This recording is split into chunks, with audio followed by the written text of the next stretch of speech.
in the Exodus account, I think it's Exodus 12, God says, this shall be for you the first month.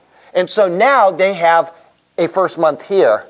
And they have today the Jewish people use this as their, what's the term, like there's a term they use for calendars, the beginning of the certain calendar and then the ceremonial calendar. And we use it here in America too. Anyway, this is what when you hear the term Rosh Hashanah, the head of the year, you've heard of that? That it's a Jewish holiday, Rosh Hashanah. That's in the month of Tishri, okay? But actually, the Bible says, for the Jewish people, this is to be the first month of the year. So when you're reading through the Bible, it gets confusing because you've got Aramaic names and you've got Hebrew names for the same thing. And then you've got different first months of the year, and you have to make sure that you know which first month of the year you're using. Now, what I was talking about in the book of Kings, I'm kind of skipping around because I didn't study any of this, and I didn't know that question was going to come up. But you have what's called a regnat year. When a king is appointed, it begins at, say, the month of Tishri, okay? Certain times, it won't count the beginning of the year from here to here, okay? On one of the calendars, like the Babylonian calendar or whatever. In other words, in the book of Chronicles, it will use this, speaking of this king. Okay, but in the book of Kings, the same thing, which is, it's talking about the same instances, and that's why people say there's an error, because this book says this and this book says this. It's actually starting from here and going through the time of the king.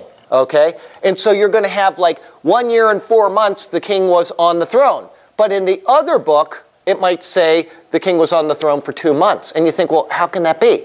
Right? It's because of the dating and who is writing the book. The book of Chronicles was written after the exile. And so he is using one type of dating.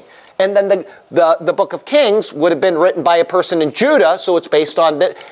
And this guy did this study. I'm blowing this entirely. I'm just trying to give you an assurance that what is in the book of Kings and what is in the book of Chronicles is perfect. And if you take it and chart it out, you cannot believe it is error-free.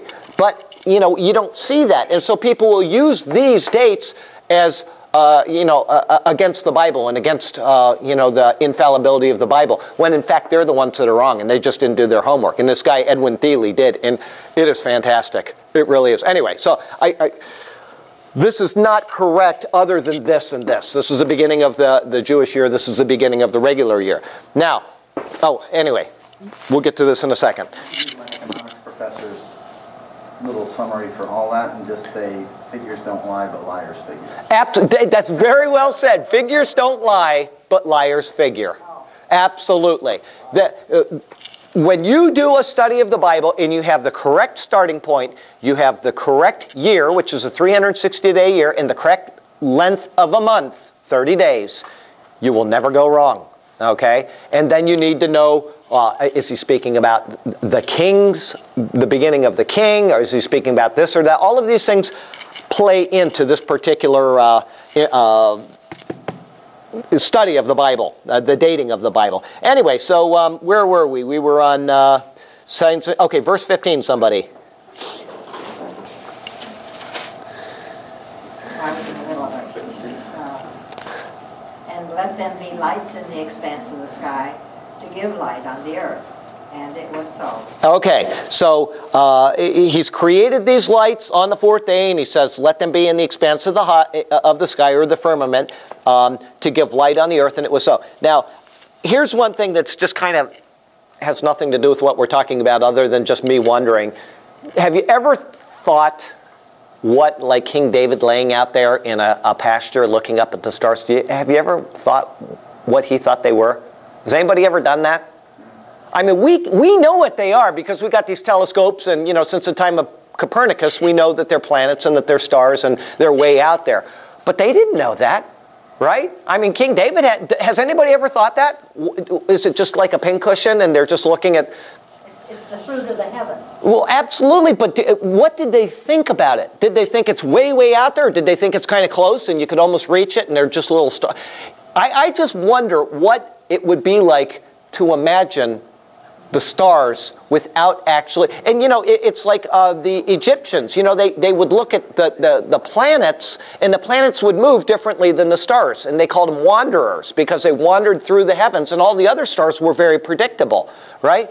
And I mean, it must have been just tremendous for them to look up and, you know, they sure figured stuff out, though. I mean, they figured out when the sun was going to come up on a certain day. They knew exactly where this constellation would be, where the North Star was. All of these things, they could sail to Polynesia on little wooden crafts just by looking at these. But I wonder what they thought they were.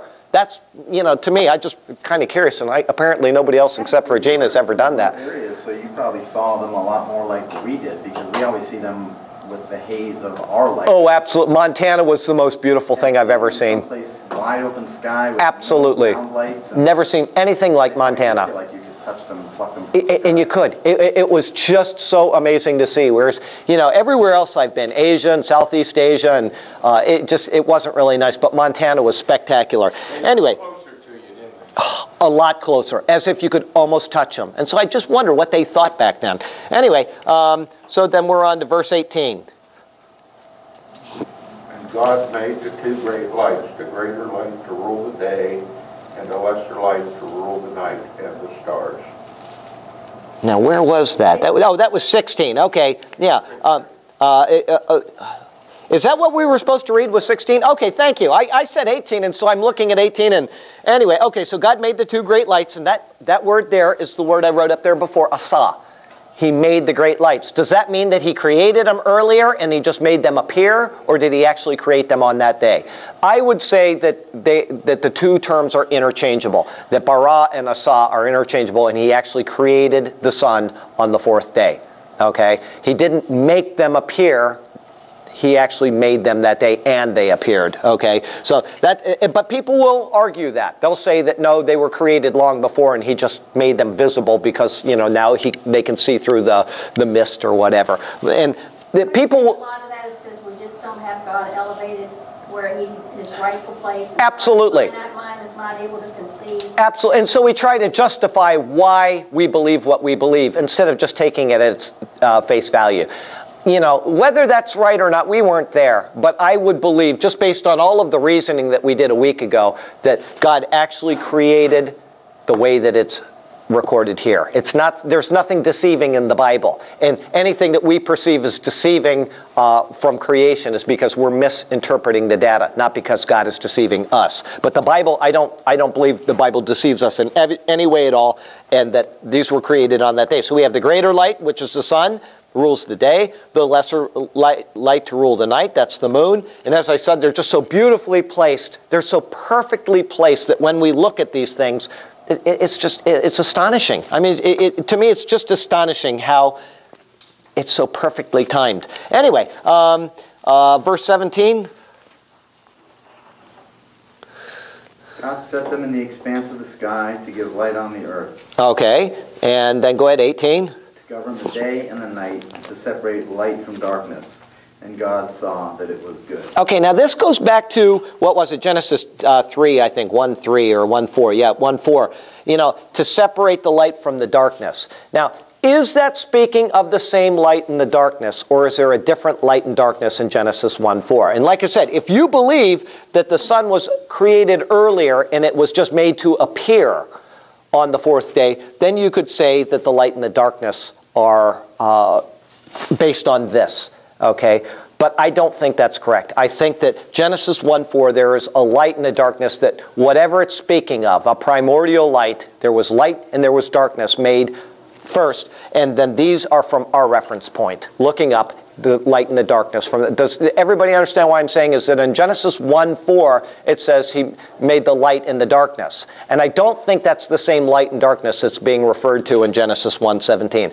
I'm not a specialist on that, and you know, I haven't done any great study on that, but I believe that the sun and the moon were created on the fourth day, and that the light and darkness from this point on are from our reference point. The light and the darkness that were mentioned in Genesis 1:4 was from God's reference point. Whatever that means, okay? The light was separated from the darkness, okay? Evil and good or whatever.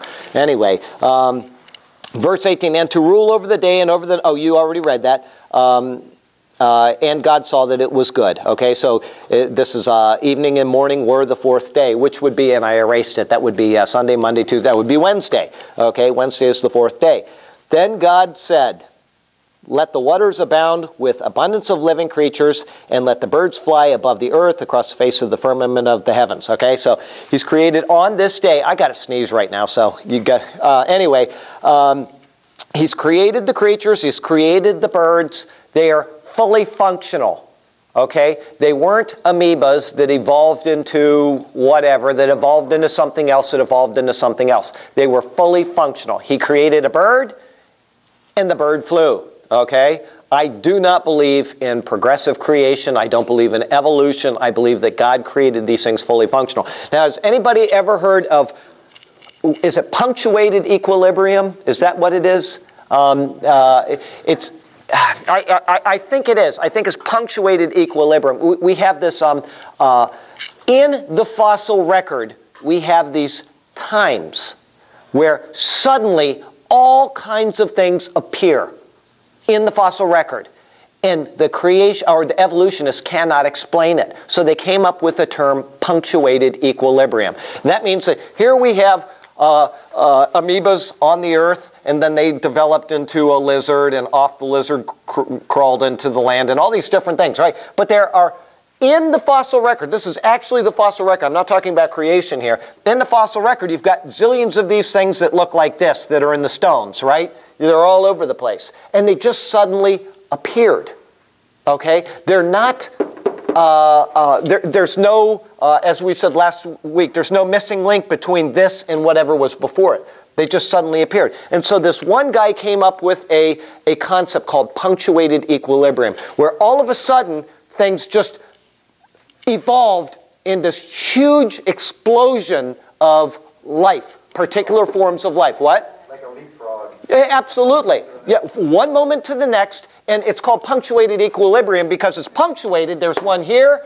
there's one here, there's one here in the fossil record. It's not happening slowly. It's happening all at one time, and equilibrium means that it's equalizing out the fossil record, okay? And I was right on the term. I haven't thought of this in a long time, but this is how they justify these sudden explosions of a certain type of fossil, is they say that it just leapfrogged into the next thing, and it skipped all of the in-between, right? You know, like we have an eye and there's nothing before an eye. Well, the eye just suddenly punctuated equilibriumed into the human body or something. It's crazy. But this is the only way that they can justify the fossil record, is by making up these terms, because there are no missing links anywhere. There's no missing link anywhere for anything.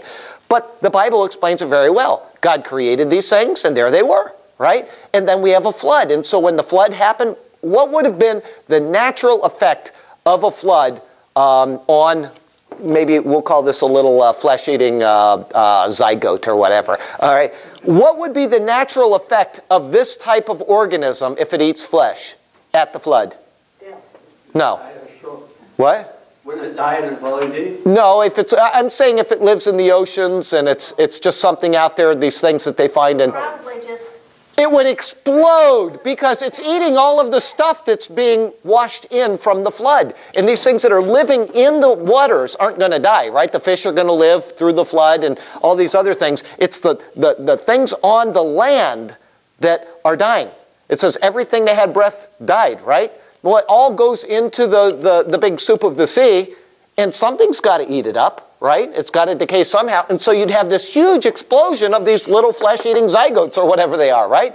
And that could explain as well their thought on punctuated equilibrium. Why are there so many all of a sudden? Because there's a ton of animals and humans and trees and all of this stuff that's washed into the ocean, and it's being eaten by these little creatures. I'm not saying that's correct, but that's a good explanation of why there is this giant explosion of these certain type of fossils. Anyway, it's just something for you to think about. And plus, there wouldn't have been all these other predators possibly that are eating them or whatever. But to go from an evolutionary standpoint and to say that punctuated equilibrium says that they jump from one stage to the next is insane. Because there has to be development. You can't just suddenly, you know, I'm not going to grow a third arm all of a sudden and everybody start growing third arms. It just doesn't happen.